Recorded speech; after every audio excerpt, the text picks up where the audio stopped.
এর জন্য বিস্ফোরণ ঘটে। আবার অনেক হবে একটি সহজ পদ্ধতি আপনাদের বাসা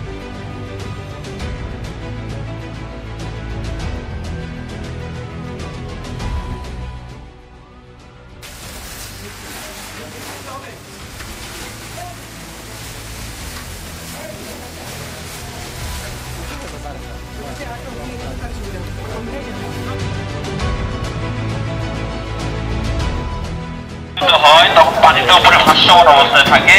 আপনি যখন ওখানে পানি নিক্ষেপ করবেন এটা ছড়াই যাবে এবং পানির ভিতরে আমরা জানি নাইট্রোজেন, হাইড্রোজেন ও অক্সিজেন থাকে। একটা জলে একটা জ্বলতে সাহায্য করে, এর জন্য বিস্ফোরণ ঘটে। আবার অনেক হবে একটি সহজ পদ্ধতি আপনাদের বাসা বাড়িতে একবার ডাকবে না বা আপনার এলাকাতে